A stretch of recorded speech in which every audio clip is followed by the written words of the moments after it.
brown man moving forward. Meshikatiawi, brown woman moving forward. Chicana reggae, straight from the barrio root style. Moving up with our roots and our culture. We're not going to be beaten down by no vulture. We're not going to be systematically abused no more, no more. Meshikatiawi, brown man moving forward. Meshikatiawi, brown woman moving forward. We will never forget who we come from. We will never forget who we are. We will never forget our ways we need to be. Never forget our identity. Meshika, Meshika, Meshikatiawi, brown man moving forward. Meshikatiawi, brown woman moving forward. You can't bring a brown man down. This brown man keep on living around. No matter all the evil things that they do, this brown man keeps on fooling through. Cause he's rising from the ashes of hell, burning up sage and gold from our sacred abomination.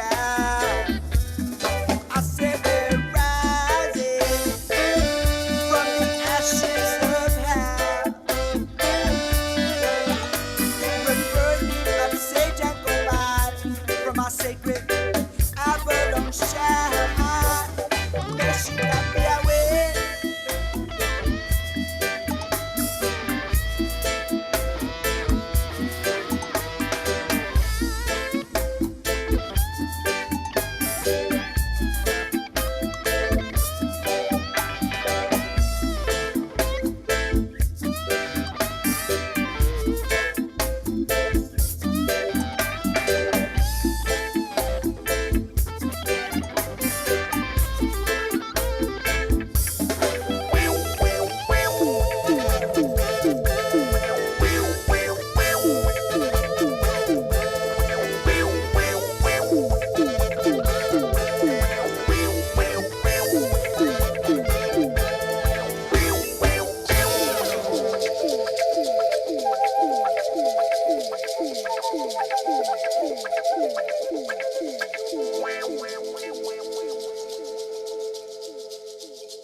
All right, good afternoon, everyone. Good to see you. I just wanted to have, some music that is related to today's conversation, and just to kind of, give you all time to settle in, okay? So it's good to see everybody. We're gonna have two guest speakers today, so be ready to take notes. It could be directly on your Yolqui paper, or you can transfer them over to that afterwards, after you get your thoughts together, okay? So let's see, I see Dr. Roberto Cintli Rodriguez is in the house. Hermana Iris, are you with us yet?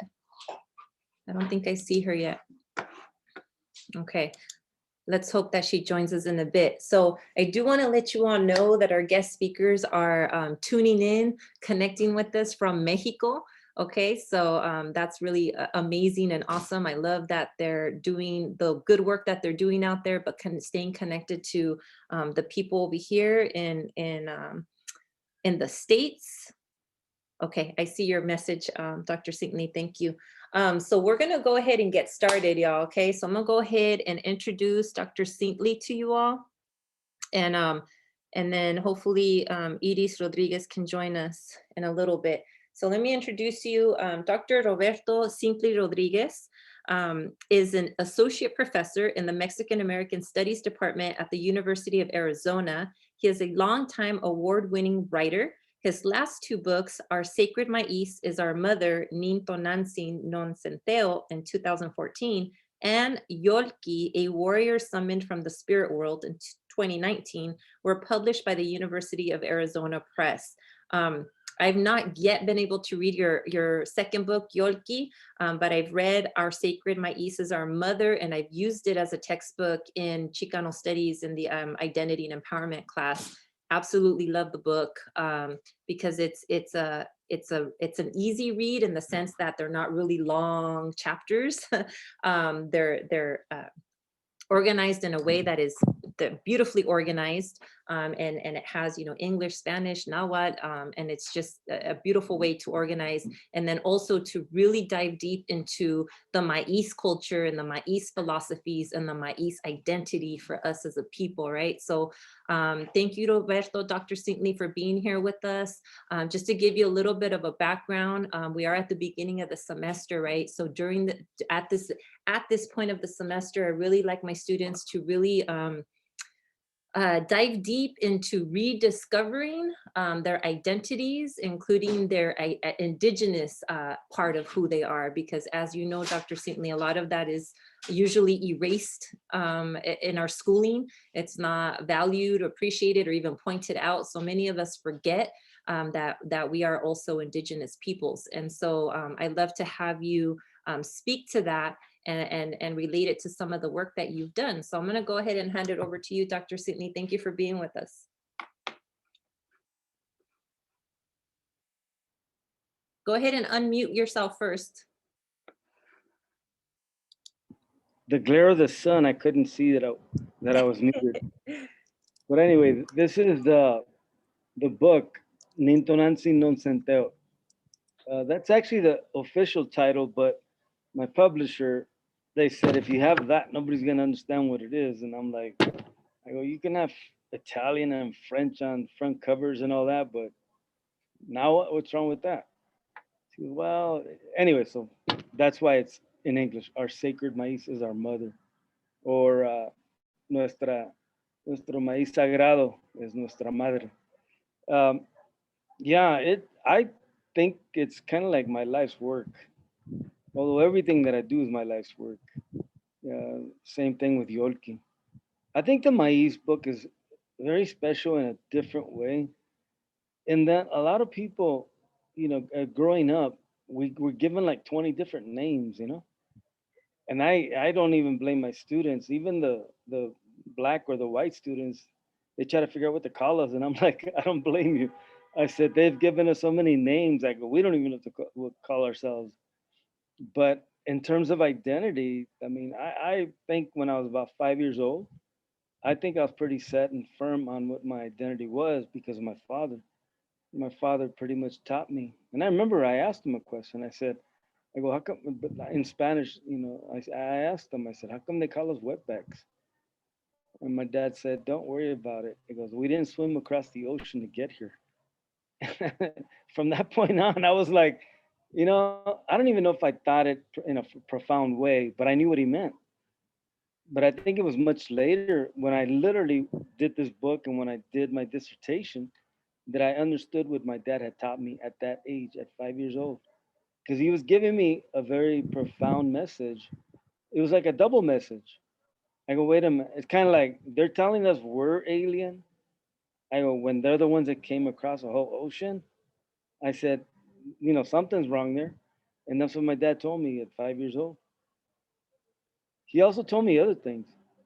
I asked him one time, I go, how come, because I didn't understand why Mexican Americans, because, you know, we had come from Mexico and I was 5 years old.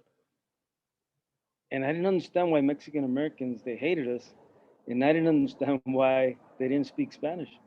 So I asked my dad and my mom, I go, how come they don't speak Spanish? Es que no comen chile. So at that age, I'm not even making it up. Probably 6 years old, maybe seven. I don't, because I was a little bit later. All I remember is I went to the refrigerator, grabbed the jalapeno and ate it, and I almost died.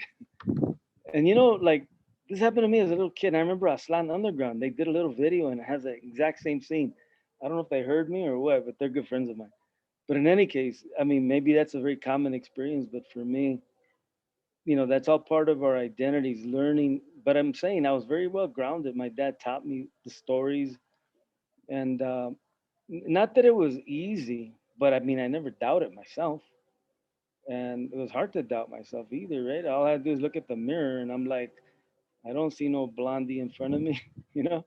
Um, so I knew I wasn't part of that. And in the world that we live in, everything's black or white, right? And I'm like, I don't think that I'm one or the other because I have a different background.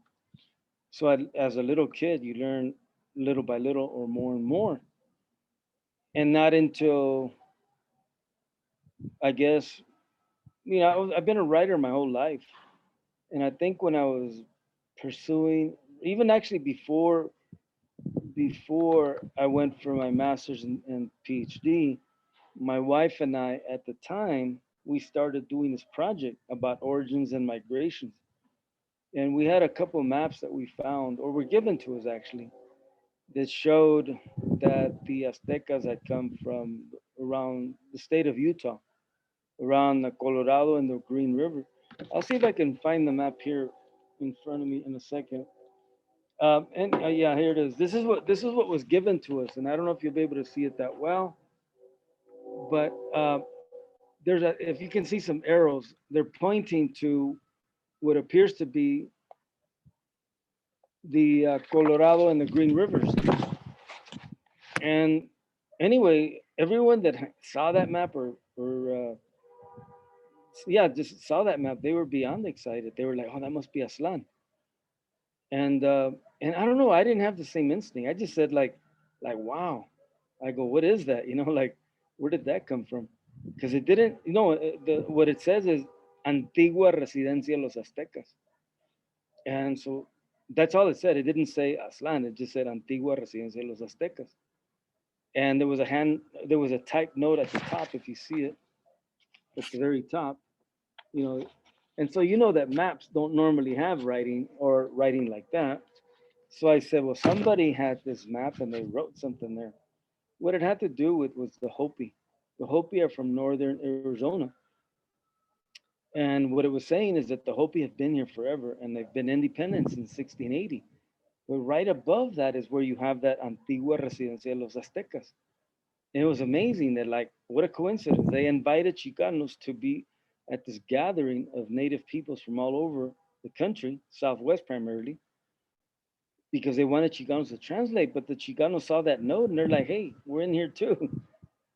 And and then later, I remember asking the people that had that map, because an elder gave it to me. But I asked them, I go, hey, did you guys ever go there? And they're like, no. I go, why? I go, what do you mean, why? If that's where we came from, wouldn't you want to go where it is? Anyway, so to make a long story short, it took 12 years to do this. Went to libraries, went to archives, went to all these gatherings of elders, and went to all these different archaeological sites. And at a certain point, well, I should say this: there's really nothing there at the Colorado and the Green Rivers, where they met, where they joined. But it's like your flag in the background. If you see like where it says UFWOC, so say the Colorado and the green is where the U is, and that's the conjunction. Well, if that's where it is, there's nothing there. However, if you go to the C, like UFWOC, if you go there, that's about a 500-mile difference on the map. And guess what's over there? It's either Mesa Verde in Colorado or Aztec, New Mexico. It's one of the two. And anyway, so when we started to look into this more and more, and like I said, this took 12 years, and we went to all these places. Um, what happened at the archives, and we went to Washington, Santa Fe, New Mexico, and then on, and we thought these were like secret maps. This little map that we, anyway, in Santa Fe archives, we found the actual map. It's called the Disturbance Map, and it is part of the Treaty of Guadalupe Hidalgo. The treaty is alive, therefore the map is alive. So we were totally fascinated by it, but we thought like somebody wrote it, typed it. In other words, somebody's getting information from somewhere, and that's what we just kept looking and looking, and we went back. I think one day we just said, this map came from somewhere. So we went and looked at older maps, and sure enough, we found a 300-year tradition from 1847 all the way to the 1500s that had something similar, except the oldest maps had Salt Lake. And I still remember what it says. It says, desde aquí salieron los indios mexicanos para fundar su imperio, from Salt Lake. And it was like, we found over 200 maps like that. The earliest maps from the 1500s doesn't say that, but there is an allusion. It's kind of like a code. So there's coded stuff that takes you back to the 1500s. But in 1727, I believe, the Barreiro map, that's the oldest map that has what I just said. There's two notations. One says what I said, desde aquí salieron los indios mexicanos. The other one says, desde aquí salieron con su príncipe para fundar su imperio. And my wife said, yeah, I think they're talking about Huitzilopochtli. No, and I said, no, I think it says principio, with the objective. And I think in the end we decided, no, I think it does mean príncipe. And if you know the story, príncipe would be Huitzilopochtli. So the point being is all that work that we did, when I remember we said, you know what, if this story is true, then there's got to be evidence from Salt Lake all the way to Mexico City. That's when we went to go like interview all these different elders. And at a certain point, our work kind of went in different directions. Patricia went and did medicine, ancient medicine, So I did maize, she did medicine. And I remember she asked me one time, why are you all into maize, I said, look, all the elders that we interviewed, all of them say the same thing. And in fact, one specific elder, and I think it's in my book. Let me see if it's here. Um, it may be, but it'll take a while. Anyway, so one elder said, he asked me actually, he says, are you looking for where you came from or where the Aztecs came from? And I remember I never thought about it, and I just said, I think I'm looking for where I came from, because that's what I thought. He says, if you're looking for where you came from, forget the maps. You're not going to find who you are on a map. You want to know who you are, follow the corn, follow the maize. So that's what I did. And that's where it resulted in this book. And it's an amazing story. It's like 100 times bigger than the Aslan story, in my opinion. Not everybody will agree, but I do. Anyway, the reason I say that is because the Aslan story is about 7 peoples, or maybe 8. That is the Mexica and then 7 other tribes that came from the north somewhere and then migrated down. Now, like most of you probably know about the US, right? Native peoples in the US. Today, there's like over 565 native peoples in the US that are recognized. Same thing in Mexico, probably a lot more. So there were hundreds of people in Mexico, not 1 or 7, meaning that the Aslan story belongs to 1 people or 7 people. But what about, like, say, the Maya, what about the Seri? What about, all the different peoples from everywhere, right? They don't all have the same story, but they all do have one story that's in common. Guess what it is? The maize. The maize literally did not exist in nature until 7,000 years ago. 7,000 years ago, I'm kind of old school, so I see like a man and a woman crossed wild grass with Del Cintli, and out came maize. Del Cintli is something that it's like an acorn almost. In other words, it's something, but you can't eat it. It's like hard as a rock. But when you cross it with the wild grass, out came maize 7,000 years ago. And one of the scientists that I used to work with when I went to graduate school, his name was Hugh Iltis. He says his theory was that maize was created not for food, but rather for candy, for sweet. That's why even to this day we have sweet corn. He says that's what everybody wanted, sweetness. But he says there was something that came with it that was unintended. Some of you, I know where I live, and I'll show you in a little, a little while where I live.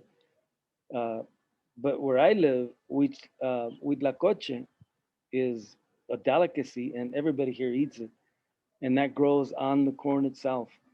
And he says that was the first food related to maize some 7,000 years ago. The maize itself was candy. Now he says that the oldest, I don't know if it's him, but because there's lots of experts, but it is believed that the tamal was the first food, you know, not the huitlacoche, which lives outside the corn, but the actual maize. The oldest is the tamal, 5,000 years old. The tlaxcali or the tortilla came afterwards. And it makes sense because like the tamal is like a blob almost, right? And they used to just stuff in there, you know, and cook it and then eat it. I think tortillas probably came about when there was hard times. They made it small because it was probably not enough or something. But the original was a tamal, you know, and so yeah, again, 5,000 years, and it's a long story. But the point being, almost every single culture on this continent has the same. What we would call a germinational seed, because according to the scientists and pretty much the scientific community, it was created but one time, and in southern Mexico. In fact, he believes it was southern Guerrero. Personally, I think it's that area, southern Mexico, all the way to Central America. That's the cradle of civilization. That's the cradle. And it's a long story, but in my opinion, that's where the concept of Quetzalcoatl was created, right there, and it's related to maize. I don't know if you know much about Quetzalcoatl, so let me show you where I live. Um, I think you'll be able to see. This is it's called Teotihuacan. Um, there's three main pyramids here. And again, I don't know how the little camera works, but so I hope you can see it. But there's three main features that you see there. The closest pyramid to me is called the Quetzalcoatl pyramid. And then the next one is the pyramid of the sun and then the pyramid of the moon. And behind it is probably even more important than all of them. Let me sit back down.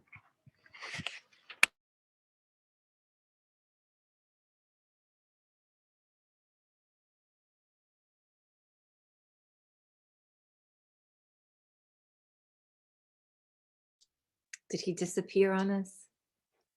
He probably accidentally hung up on us. He'll be back. He'll be back. Yeah, so I'm glad you all have the chat open. If you don't have the chat open, make sure you open it. But yeah, think about all the foods that are corn based, right? Maize based.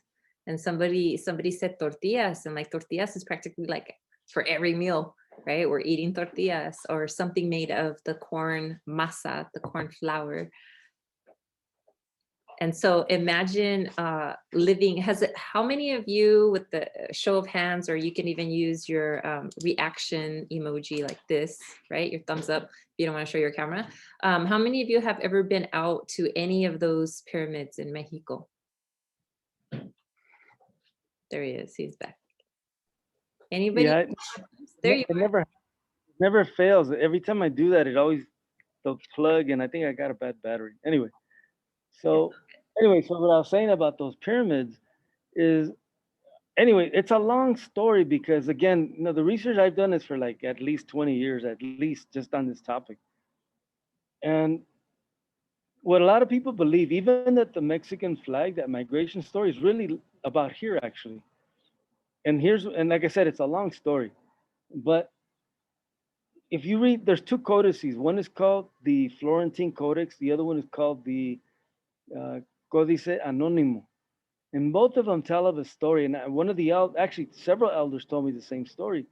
They said, you know what, our people's story about on the Migration Codex, it's missing some pages. And I was like, I guess. I mean, I didn't know. And he says, no, you see, we come from somewhere else. We came from the oceans. And I was like, you know, that was all new to me. And then that's why I say, I looked at and read the Florentine Codex and the Códice Anónimo, and they actually have a story about the people coming from the ocean and they land in a river. The river is called Panuco. I think it's in Tamaulipas. They land in Panuco, and they say that half the people went north, the other people went south. The people that went south, and it says Guatemala, they went to Guatemala. Anyway, and the people that went north, so there was like a couple thousand years that went by, when some people went north, some people went south. And the people that were in the north decided to go south to meet up with their relatives from ancient times. But in the codices, it says that they didn't recognize each other anymore. But, and like I said, to make a long story short, there's some Maya scholars that I know that say, when they were looking for the eagle and the serpent thing, it says that's not, they weren't looking for that. They were looking for pájaro serpiente. That's Quetzalcoatl, pájaro, the Quetzal bird, and serpiente is the eagle. I mean, the eagle and the serpent. Anyway, so he says that that's actually what they were looking for, and it wasn't really a place, but rather a civilization. And so that's the civilization based on maize. Now here is considered kind of like I guess if you're thinking in the world, this is like Rome, and it's an awesome story too.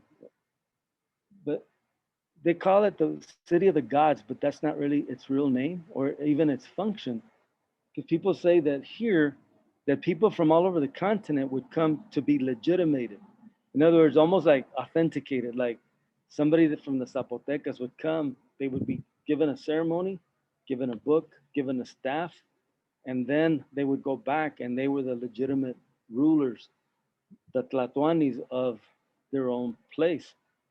Anyway, like I said, this is like a dream come true. I've been here since August, and it's like it never fails to amaze me. Like every day, this is my office. This is where I write from, and it's just an amazing place.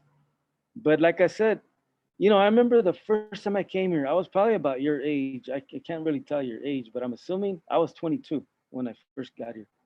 I came here, and I remember climbing that pyramid, the tall one, the the sun. Anyway, I remember growing up. Remember I mentioned about being called a wetback and a mojado and all this bad stuff. So that's how I grew up. All these little attacks on me as a little kid, and that's the way society was at the time. I mean, anything about Mexicanos, about raza, was bad. So that meant like, and if you're from Nicaragua, to them, that's another Mexican. So to me, they didn't care if you were from Peru or Salvador. That is, to us, to them, we're all the same. And so we were all thought of as in the worst of ways. So when I came here, this is literally after college at UCLA. I came up here, and I'm serious, it was the most awesome thing. But that mountain in the background, that's when I think that's where it cut off. That mountain in the background is called Cerro Gordo, but it does have a native name. And to my knowledge, it's Tonan. And some people say it's Tenan, but I'm pretty sure it's Tonan. And what it means is it's the mother mountain, la montaña madre. And almost all major ceremonial centers, pyramids in the entire continent, they always have a mountain like that. There's the mountain and then there's the pyramid. And anyway, like I said, I get all excited about being here, and the topic is really maize, right? So the point being is it's all related. Mira, I went to Illinois one time. Anybody ever been to, like, there's a place called Cahokia in Illinois. It's near East St. Louis. Huge pyramids like this one here. Maybe not as big, but maybe as big as the one of the moon. I don't know, but it's big, very big, Cahokia. And it's in Illinois. So I went to there, and I was reading the stuff in front, and the guy that what is the park ranger? He says, well, people think that they were connected with the Aztecs. And he goes, there was no connection whatsoever with people in the South. And I had just read a sign that said that right in front of the pyramid over there was the biggest cornfield on the continent, in the entire continent. That's what the sign says. And I asked the park ranger, I said, excuse me, how did the corn get here? He said, what do you mean? I said, well, corn was created in Mexico, and it can't move by itself. It needs to be tended to, and it's a technology. So for it to have gotten here, that means somebody brought it here. And of course, he was like, you know, so I don't know if they fired him afterwards. I'm just kidding. But the guy didn't know what the hell he was talking about. Mira, so if you go to New York or Canada and if you see corn growing there, it came from southern Mexico. You go to Peru, you go to, well, so same thing, when it came from Mexico. Now, interesting, the word maize comes from the Caribbean because when Columbus first showed up, the people there, they showed him the maize, you know, and that's sacred, and it was considered our gold, you know. Um, if you ever seen a map of the continent, you know, North and South America, when you look at the Gulf of Mexico, like turn it upside down, and if you do, you'll see that the Gulf of Mexico is identical, like it looks like a lake, and it was the equivalent of a lake. That's why the peoples from the Caribbean had the maize, because the Maya especially, but not just them, they used to circumnavigate that lake. You know, they circumnavigated. People think there were borders in those days. There was no borders. The Maya, for example, they were great at sea. You know, and all they had to do is go like a few yards away from the coast, and you could sail all the way around it. And I remember asking this oceanographer who was telling me this, and I said, "What happens if there's a hurricane? Because you know how there's hurricanes in the Caribbean." He goes, "Well, that's why they would only be not too far. That way, if there's a storm, they come right back. They come back to shore." So it was very easy to circumnavigate. So from the Yucatan, you can go to Cuba, you know, and Puerto Rico and onto Florida, and you can actually see that the Cherokee. There's all these people that have those stories. Like the Cherokee, they say they came from Venezuela, but they came through the islands and then onto Florida. Anyway, so the point of all this is that anywhere that corn is, it came from southern Mexico, and it means that there's a relationship between all the peoples of the continent. You know, some people are looking for like what is it that the Jews have? It's that really important thing. It's where they say that the not the tabernacle, but the holy something. I forget what they call it. Where they say that the original Ten Commandments that they were stored there. The Some of Torah, you probably heard. the Torah. No, no. But anyway, the Holy Grail. I think that's what it's called, the Holy Grail. Anyway, so the point being is that like some people are looking for that. You know, we need to find that mystery. There's no mystery. In other words, if maize ended up in New York, say 3,000 years ago, or 4,000 years ago to Arizona, it only got there by one way, you know, through human contact. So the point about, because you know what we live this migration story about we're illegal and on and on. What I'm saying is if we've, the concept of illegal is bizarre because we've been migrating for thousands of years in all directions, you know. Ask any peoples on the continent, ancient peoples, you know, they all have a story about how corn got to them, you know. For some people it's when the corn was created, for others it's simply when they first came upon it, you know. But it's an amazing story. I want to do a hologram map, you know, and with all the stories about how the people got their corn. You know, in the Haudenosaunee out in New York and Canada, they say that a woman fell from the, you know, and corn. I remember when they were telling me that, I say, oh, that sounds like the Virgen de Guadalupe. She descended. Anyway, the point is, so that's the story that I pursued in the Sacred Maiz book. And again, to me, much more important than Aslan. It's not less than, it's just simply, it's the bigger story. In other words, everybody has a connection, but everybody has their own individual story. Anyway, so I don't know, I went too long on that, but that's the Maiz story.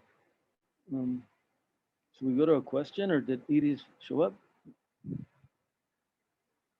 I don't think Edie's she hasn't responded yet, so I don't know what's going on with that. But we can open it up for some questions and then continue from there. Does anybody Sure. have any questions or comments at this point? Don't be shy now.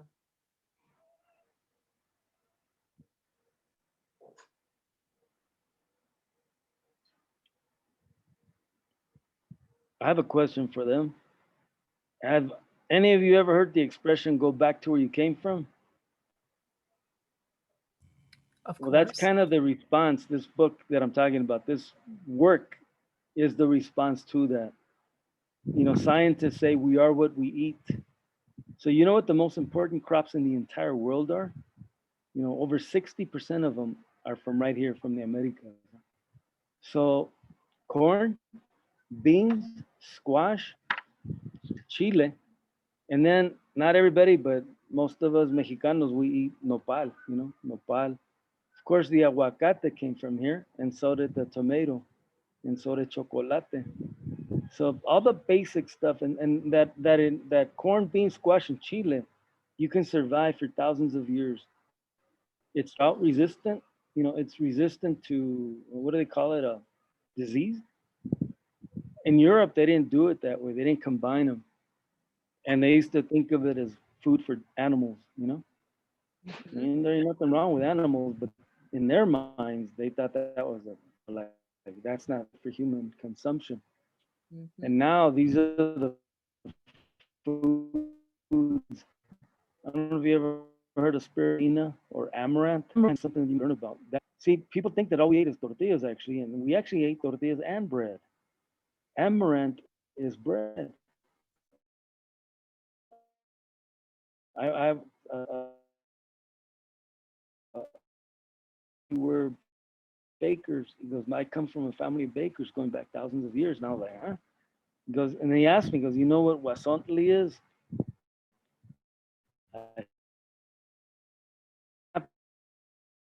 When the Europeans got here, is amaranth was so sacred. It was on everybody's associated an altar, something sacred with the devil. They said that we're going to ban that food, and they banned amaranth for over 300 years. Nowadays, you're lucky you can buy it at a health food store. That is, it's pretty expensive. You know, amaranth, spirulina, all these foods from here, they're very, very expensive. But so we, you know, so it's and it's referred to as a gift. You know, in fact, I have a story in here about the gift of maize, how the people got it, and that was through the little ants. But that's another story. But anyway, so maybe somebody has a question here. Somebody had their hand raised, but the name went away. Was it you, Ricardo, or who was it who had their hand raised?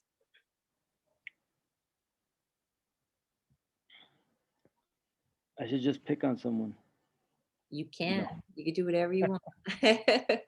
But yeah, just kind of like the foods that Dr. Cintli's pointing out is that now they're these called these superfoods, right? And they're rediscovered and packaged and labeled and marketed, you know, at Whole Foods or whatnot. But these are foods that um, were used to sustain large populations by indigenous peoples, right? And so there's a book called Decolonize Your Diet, which I love. And in the book, they go on to say, and it's really about indigenous foods from Meso-America. They go on to explain how indigenous foods, not just the indigenous people and indigenous traditions, but also indigenous foods were colonized, right? And then we have this, even the outlaw of things like amaranth, because as Dr. Cintli pointed out, like those were seen as gifts to us because they are superfoods that keep us like extra healthy, right? Um, and because they were gifts, the indigenous people would have whole ceremonies to give thanks to these nutrients that were keeping them alive and sustaining their people, right? And because there was any kind of ceremony or giving of thanks to those plants, of course, the Spanish, who were looking at this through a Catholic lens, did not understand that, and you know, labeled it as paganism, heathen, all of these labels, right, to criminalize, dehumanize all of even our foods. And so then those foods were even outlawed, right? So the foods were like had to go underground, and those seeds had to be saved for generations until it was safe to plant those seeds and to eat those foods again without fear of being punished. Okay, those are our foods. They are what we are made of. And so it even went to that extent. So this book, Decolonize Your Diet, is a cookbook, but it also gives that history about it, right?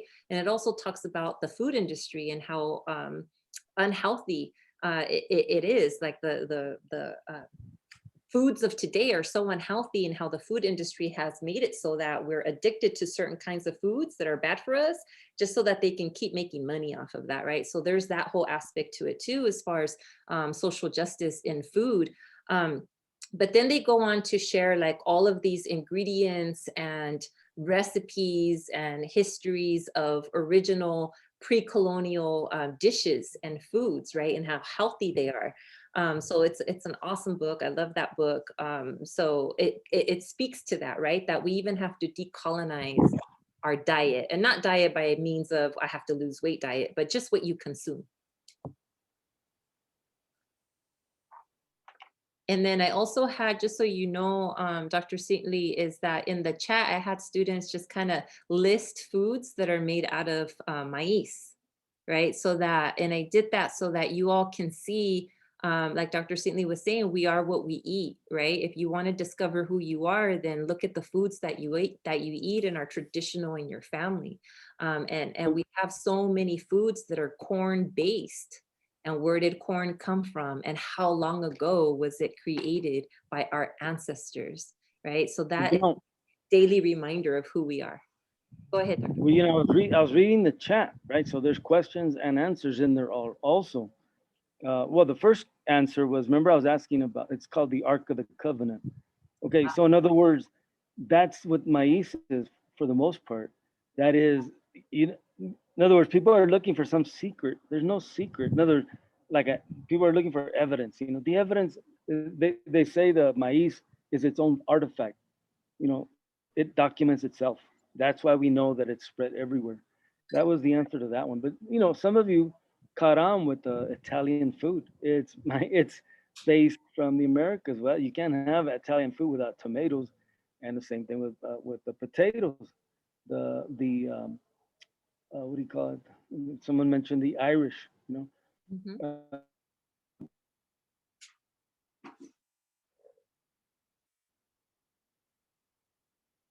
He froze.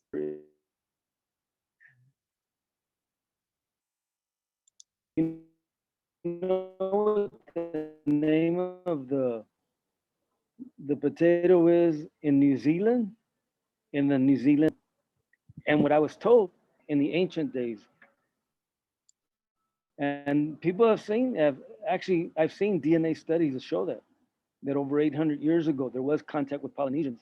So that's why you have the peru peru in New Zealand, and it's the potato. Um, anyway, so I think you all got the idea, but part of what I was getting at is, see, it's kind of like we were after one thing and then we found something even bigger. That's why that concept to go back to where you came from is kind of like it's beyond ridiculous, number one. But if we were going to go back, and again, as scientists say, we are what we eat. We've been eating the same crops for thousands and thousands of years. That's us. That's our culture. Not somebody else's culture. That's us. When I wrote this book, I actually changed the creation story. But before you think that's a radical thing, all storytellers do that. And what happened is, because I think the concept of about dangerous foods, or, well, I'll get to that in a second.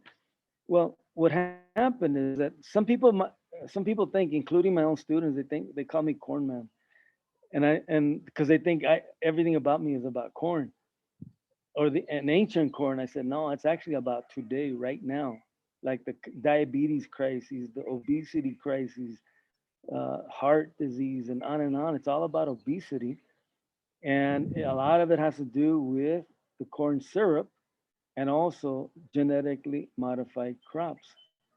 When my book came out, instead of having this big to do, like a big, huge event, I went to an elementary school and I presented my book to 3-year-olds from 3 to 8.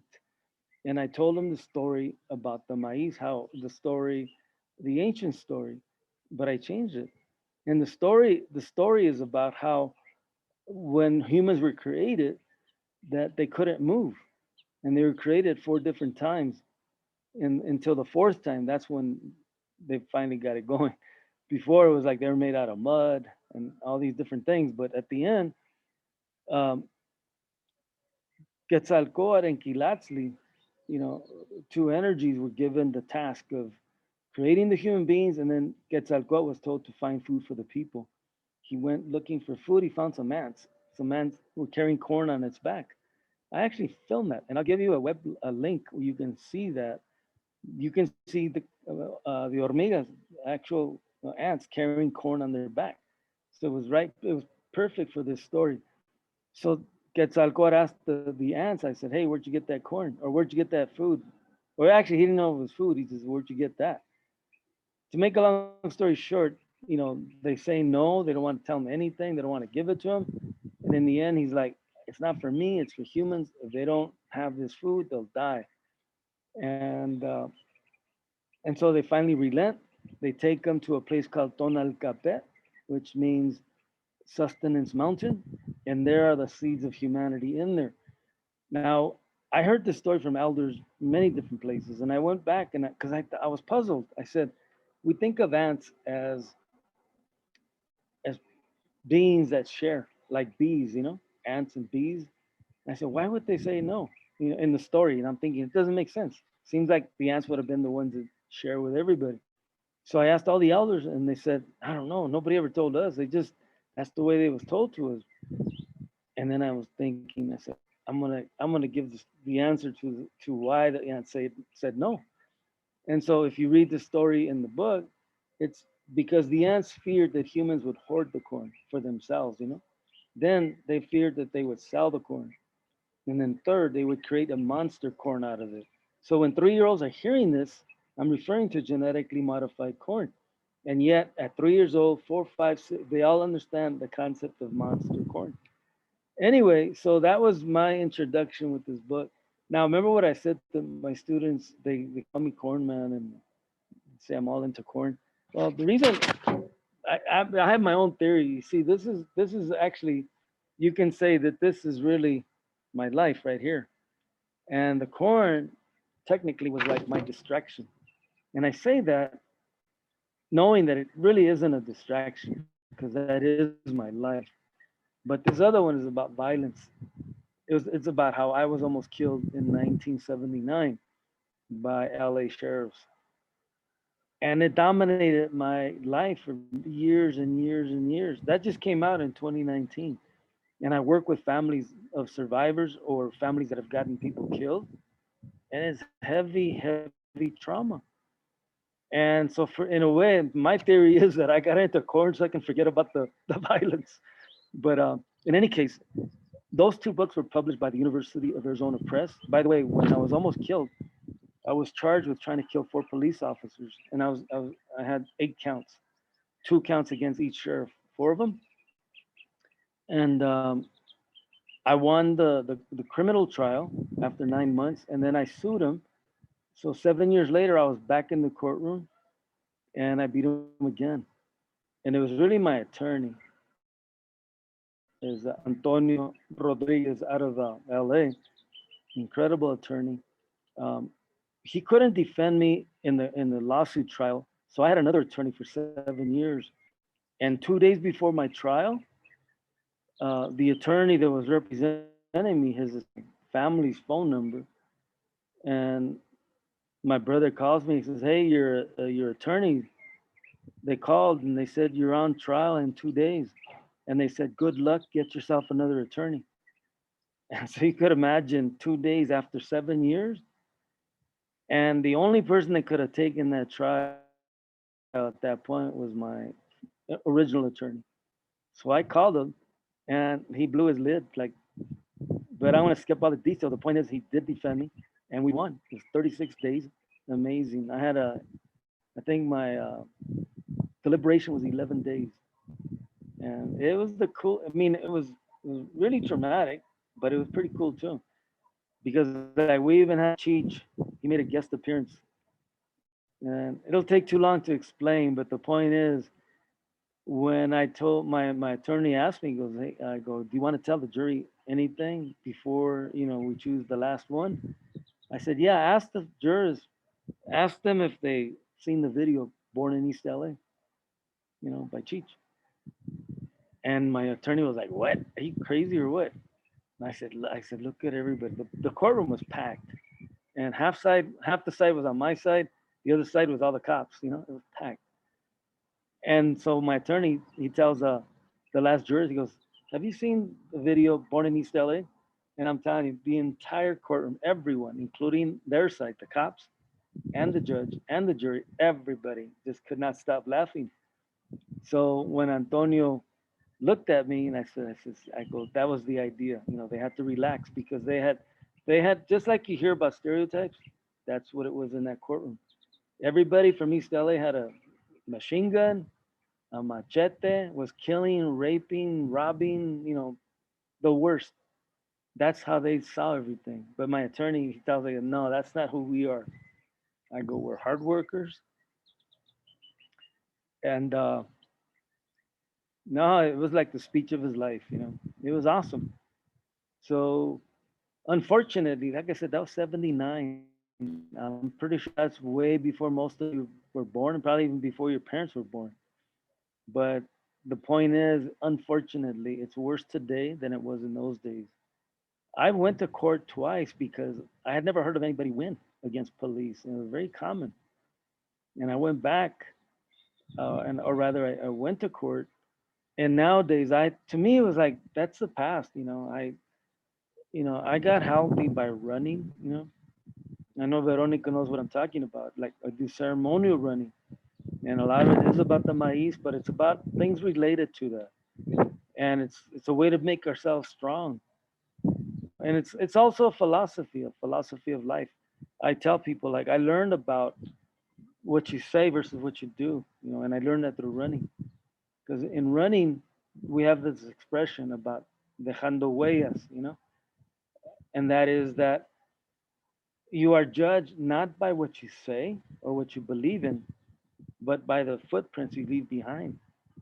And the footprints literally represent your life. So if you go saying all these cool things and then go around abusing people, you know, domestic violence or whatever, it's like doesn't matter what you say. Again, you look at the person's footprints. Anyway, so those are the two books that are part of me. I have another book coming out, but then for the University of Arizona Press, I have a third book, which is called Smiling Brown, and that's about color and color consciousness, and it's about all those stories that we learned as little kids, like 5 years old, 3, 4, 5 years old, about when we became conscious of our color and that it meant something. Because, and not everybody had that, but a lot of us did. And for most of us, it's negative, but for some people, they taught their children correctly. A lot of us were not taught correctly, you know. Uh, but I do want to tell you about my. I don't know if you can put it on there, Veronica. The thing I sent you just a little while ago. See, I've been Um, writing since 1972. Yeah, that last message I sent. I don't know how to load it up. was it the picture? Yeah, yeah. Oh yeah, I did drop it in the chat as a PDF. If you all actually, Okay, let me see if I can try to open it and share it. Let me see. right. Oh, Share screen. yeah, let me see. I'm all thumbs when I try to do that. Anyway, the point is, I've been writing since 1972, and we're in 2021. And so this is a book that's coming out in the summer. And as you can see, it's called Writing 50 Years Amongst the Gringos. After 50 years, it says más o menos because like by the summer, I will have been writing for 49 and a half years. And I'm not stopping, but it was close enough to call it más o menos.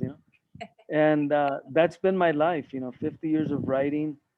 Uh, I think I pretty much documented all the human rights, civil rights struggles. And if you see the little, it's hard to see it here on my screen, but the person holding up the little like banner, yeah, Mhm. it says America Indigena, because that's what I think that's who we are. And you can tell. I mean, I see it more in my grandfather. I didn't grow up with him, but I believe I have African blood in me myself. Now, obviously, I have indigenous blood, but that's not unique. All of us have a mixture of something. But I always say my root is indigenous. But I won't deny that we all have a little bit of something. and there's no reason to deny it. We should be proud of whatever we are, but we should also not, you know, fail to acknowledge that we're here on this continent and this is our root. And even my students, I remember this little black kid, I think he was from Jamaica, and I went. It was a bilingual elementary school, and after I presented, he raised his hand, pretty shy. He goes, "Is that my story too?" And I already knew he was from Jamaica, so I said, where are you from? And he said, Jamaica. I go, you know where the word maize comes from? And he shook his head. I go, it comes from where you come from. And his eyes lit up. And after that, I couldn't get rid of him. He was like clinging on to me for the rest of the the whole day that I was there. So to me, it's like that. That's why again the idea of a gift. Even if we're not racially indigenous, this is what we're eating. Thousands of years of food, and we all share something in common. I hate it when I see people try to fight, one race versus another race. I don't like that. I grew up, you know, I had a job in a black publication for many years, and very exposed to all the top leaders, American and black scholars. I mean, awesome. And I've had that awesome experience. So I don't really, when people try to, like I just saw something today, on the internet. I think it was like a black killer Chicana or something like that. And I'm like, what was that about? Kind of like always trying to get us to fight against each other, Mhm. like in prison, I guess. Yeah. Anyway, that's a lot. I thought Edie's would be here, so I wouldn't be talking so much. But since she's not here, that's why I'm like kind of ran them out a little bit. So But again, I saw some. yeah, I put in the chat that we're gonna just start calling on people for some questions. So y'all make sure that you have a question or a comment ready. I'm gonna give you a little bit more time to get ready for that, okay? Because I just want to kind of touch on some things that Dr. Cintli shared. And one is that, just kind of speaking to police brutality and how Black and brown people are victims of that much more often than other groups.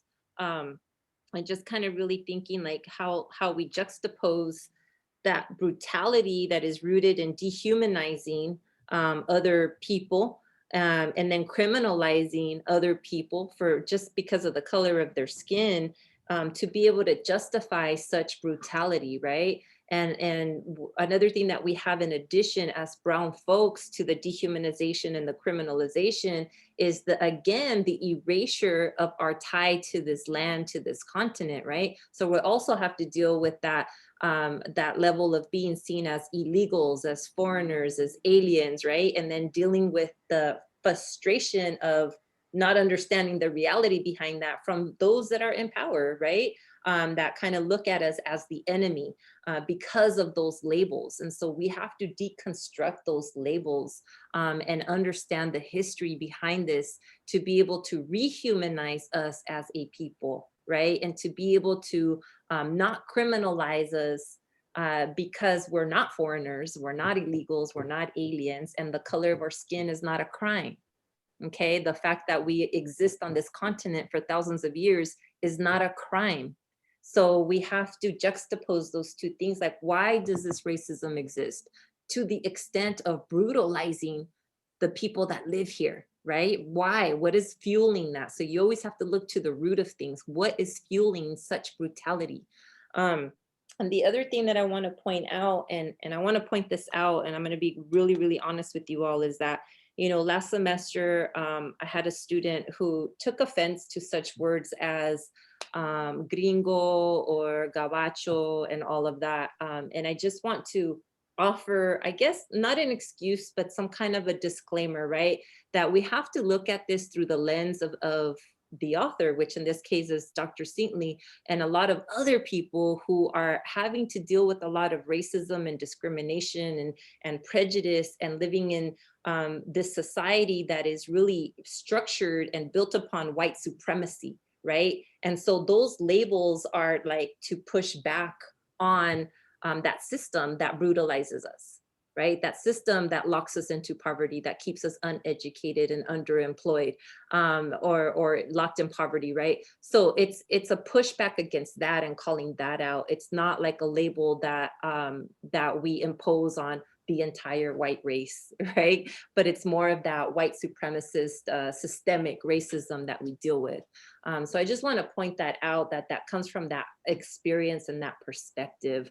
And again, I'm not saying that that's to be used as an excuse, but just to kind of give some context to it, to understand, like, why is it that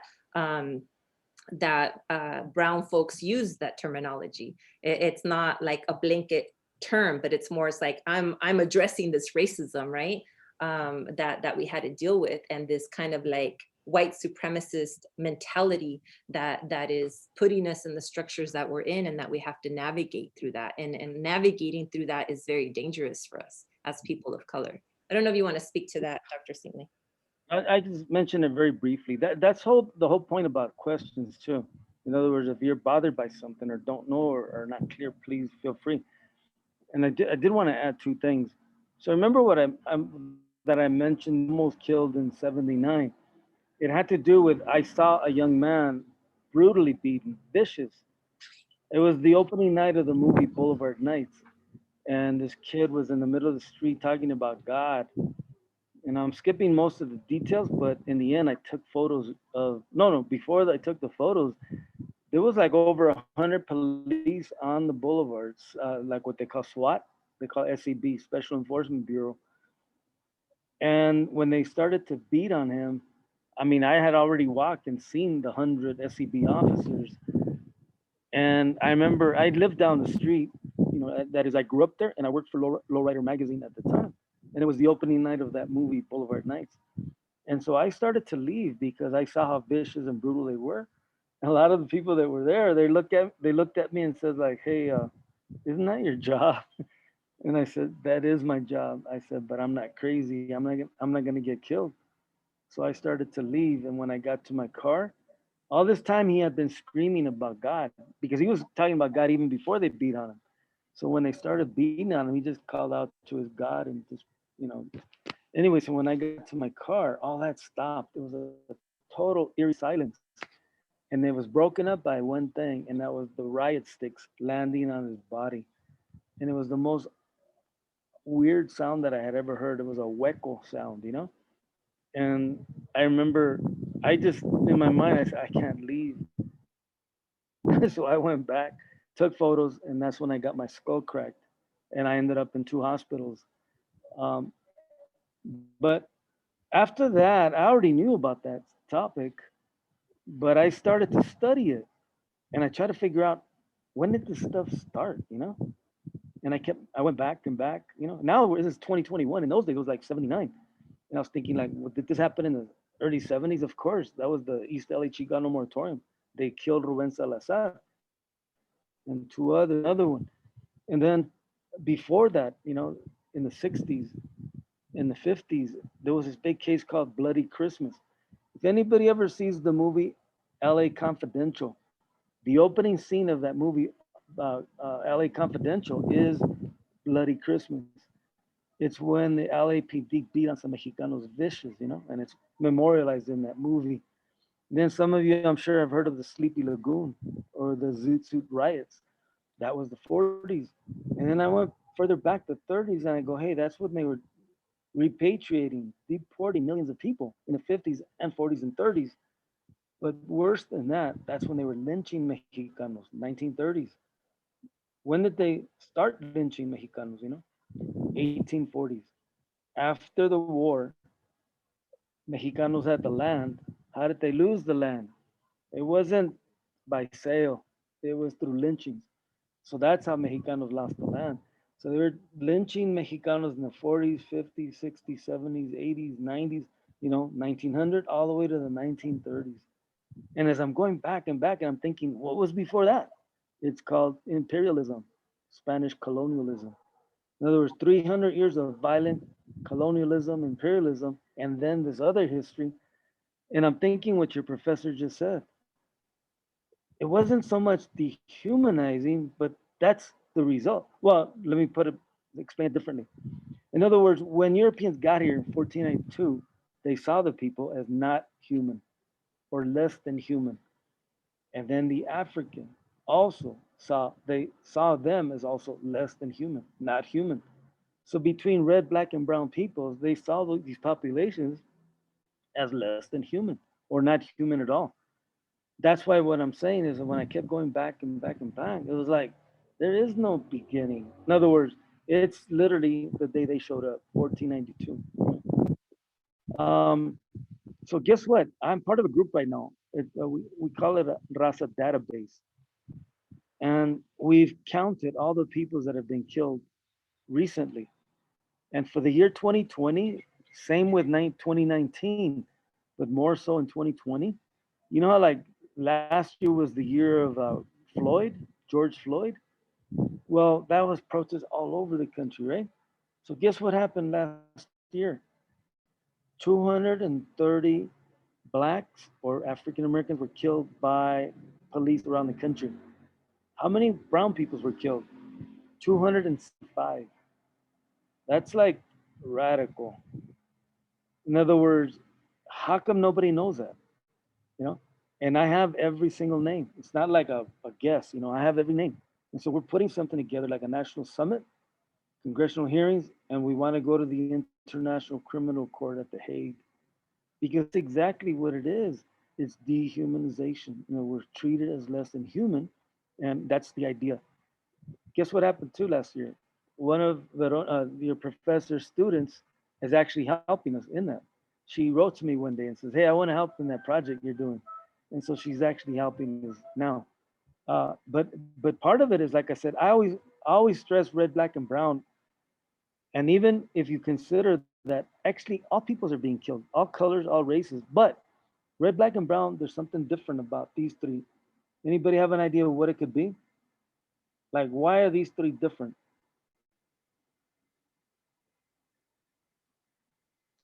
For example, if somebody named Judy Smith or John Smith get killed, and say they're white, 9 out of 10 times, or no, more like 99 out of 100 times, they weren't killed because they were racially profiled. That is, their bodies were not profiled, their communities were not profiled. And that's exactly what happens when it's red, black, and brown. The body is profiled, and the community is profiled. Kind of like, what is this brown person doing in Beverly Hills, or what is this black person doing in Bel Air? It's that idea. That is, it's like the body is the magnet, I guess. And then, so in other words, it's like, again, your professor used the word criminalization. So we're considered criminal, but just existing. But then you go somewhere and it's almost like, what are they doing over there? They don't belong over there. They belong in their own communities. And that's what you have. That's why I say red, black, and brown since 1492. And I always stand up for anyone that's been killed by police, or brutalized by police. Don't matter their color. But you do need to recognize, or we all need to recognize that there is such a thing as racial profiling. It's very real. Um, yeah. But in terms of names. But I want to tell you something even before I get back to the names, just because it's something that some of you, it might help you to comprehend what I'm talking about. When I was in the back seat of the police car, I had been bleeding for like about half an hour already, and I was handcuffed. And they cracked my skull right here, so the blood was coming out. It was squirting out, and I was scared, of course. Mainly I was gonna bleed to death. I'm skipping a lot, right? But I'm in this car after I had been on the ground, handcuffed on the ground, bleeding. But I'm inside the car, and I said, you know what? I need somebody to help me. So I saw a carload of young women, girls.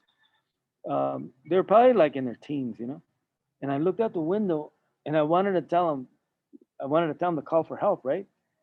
And that's when the weirdest thing happened. I was gonna tell them, call the police, and I'm thinking, they are the police. It's the weirdest thing that ever could happen. So that's kind of like, for me, it changed my life, and other things too, right? But it's the notion, wait a minute, here we are, we're taxpayers, we're citizens, and we're supposed to depend on them, and yet they're the ones that were doing the attacking. That's pretty weird, but I think I said that because, like, I think sometimes people do get offended by words. And I'm thinking, well, then I think we should be conscious of that. And if people have objections, you should explain or ask, etc. Because for me, it's like I think for me, a word is probably the least of my worries. I literally had to fight for my life. Um, a lot of the a lot of the killings, most of them happen in California, in the entire country. And I have lots of friends. Most of them are young women that are fighting for their spouses or their brothers or their parents. You know, and a lot of young women get killed too. But the point is, I mean, you have, and I had mentioned earlier, I was part of a group of political prisoners, political survivors of torture, political violence, and it's like the last thing they want is to hurt anybody or offend anybody. And at the same time, it's like they thirst for justice. And in this society, you know what justice is? Once in a great while, somebody wins a lawsuit, and people think, they won. The brother's not coming back. The mom or the dad or the whomever, they're not coming back, and that's not justice. But that's how they see it in this society. Yeah. So the reason I chose, I think you were commenting on the names. The reason I chose my title, 50 Years Amongst the Gringos, is because there's a tradition in this country where scholars from this country, they'll go to Africa or Brazil you know, or maybe over here, and they'll write a year with the natives. That's kind of like a tradition. Spend 6 months and people are experts.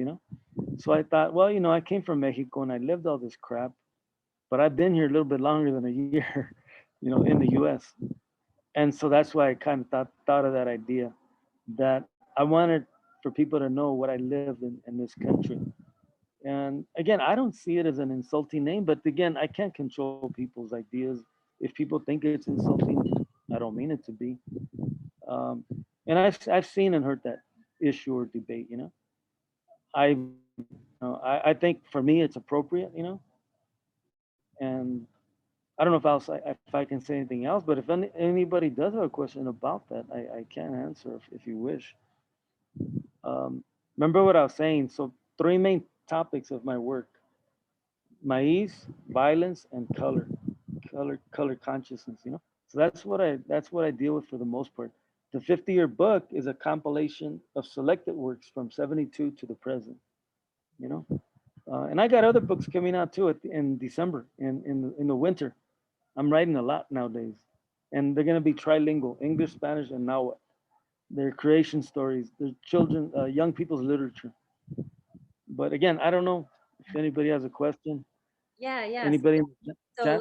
let's go ahead and open it up to students. So if you have questions, and I know that there is a question, Dr. Cintli, if students do want to work with you on anything, what would be the best way for them to contact you? Do you want me to give them your email?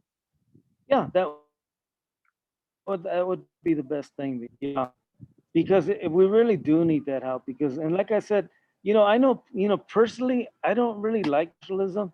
That's why I always stress red, black, and brown, because like I don't want it to be like us versus them type of thing, you know. And it is very real, and so I think it's just, unfortunately, we're invisibilized. And so part of that is to fight together, but at the same time making sure that we're not invisible. And it's like a balancing act for some, because some people do get very nationalistic and they're like, why? How come they get all the publicity? They start talking that way, and it's like it's not about publicity. It's about eliminating this problem. And you're gonna find people that fight for these things. They have good hearts. Most of them. Um, and those that don't, I don't really want anything to do with them. Because I hear all that stuff, the racism. Some people call it prison culture, like black versus brown and stuff like that. Like I don't have no use for that, you know. But yes, my email would be great. And we do need that help because, like I said, we've already been meeting nationwide regarding this national summit. and also these congressional hearings. Like I said, it's beyond outrageous. It's Mhm. bad that it's happening, but worse is that nobody even knows about it nationally. That is, yeah. Yeah. So that's one thing. Yeah, email would be good. Okay. Good. Good. And then Oh, there is one thing that if I can say, I'm still at to the end of this month, and if you're from your professor this class, I'll give you a little bit more time.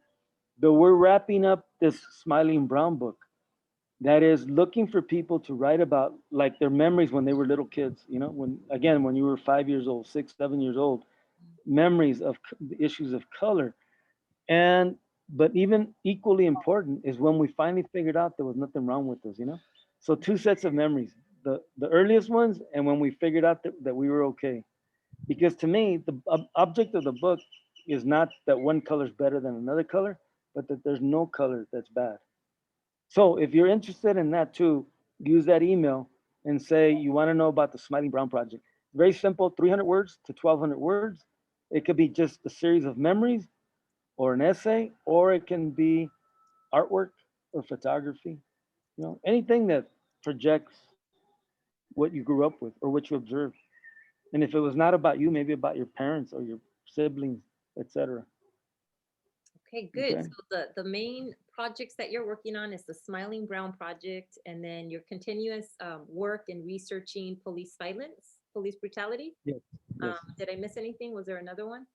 No, the Maiz book is always it's always a topic because instead of doing I just finished translating. A friend of mine, we both finished translating the Maiz book, but there was going to be a part two, and there is going to be a part two, but it's not going to be written by it's going to be written by mostly Maya scholars. I lived in the Yucatan several years ago, and they're going to write because see, in the whole I don't know if you know this yet, but raza studies and ethnic studies was under attack heavily and viciously in Arizona Hmm. around 2009 thereabouts, even earlier. But we did this massive battle. It's a long story, but the point is, a lot of what we did, we took Maya ideas, Maya concept, in la kesh, tu eres mi otro yo, pancheve, to seek the root of the truth, and unapku, which is a mathematical concept of creation. Anyway, the school districts in the state, they thought they were demonic ideas. They belong to the devil, and it's like, damn, can you imagine? You would have thought it was Inquisition time. Anyway, so when I spent a year, about 15 months in the Yucatan, I met all these Maya scholars. And so I told them, and they kind of said, like, well, you guys you got it somewhat right, but you pronounce everything wrong and on and on and on. And so in the end, they said, you know what? They would love to do part two to talk about Maya philosophy because Campesino 50 years ago connected with a Maya scholar, and that's how we got in Lakesh and Pancheve. And so they say they would be more than happy. And they were fascinated that Chicanos from here would be interested in Maya Yeah, ideas, teachings, yeah. and all that. So that's going to be a part two. So I don't know. Maybe we could always use a reader, Okay. translator. All We'll right. see. So these are great Mm. projects. If anyone is interested, I want you to think about, your creative or your agents of change activities, and you need to jump on that sooner rather than later. So if there's an opportunity that presents itself, and that you feel is going to be a good fit for you, like go ahead and jump on that, so that you don't let the entire semester go by and then you're scrambling for something at the end. Okay. So make sure that you keep these things in mind. I do just want to wrap up by connecting what Dr. Cintli just talked about, the Inlakesh and the Panchebe, and how I learned a lot from him and a lot from other scholars and colleagues that we have in this movement. And that's how I integrated all of those philosophies into my course philosophy, and that's what I presented you all in the Yolqui framework. Like those ideas are integrated into that framework, if you all remember. So this is how it all kind of ties in very nicely. And you will learn about what happened in Arizona, because the film review that is part of this course, the precious knowledge, you'll be watching that. And then actually, you'll see Dr. Cintli that is in that film, and then we'll have another one of the family members from that crew, Sean Arce, will also be speaking to you they'll also be visiting you to speak to that as well. So, you know, again, just like Dr. Cintli pointed out, it's like the Inquisition still that we have to deal with this hundreds of years later to demonize and criminalize our ways of thinking and our indigenous philosophies, to so much so that they would eradicate an entire program that was showing all this data, that was improving the academic success of students, you know, that usually have to deal with this huge opportunity gap, and it was closing that gap. And even though it was closing that gap, they got rid of it anyway, you know. So what is it really, what is the purpose of education if it isn't to make sure that our students are succeeding? And if we're getting rid of programs that help our students succeed, then what is this really about? Is education really about that, you know? So we have to question all of these things. And I know we're over time, so thank you all for sticking around for that. What we're going to do on Wednesday is we're going to go ahead and use that time to have a discussion about what you learned today.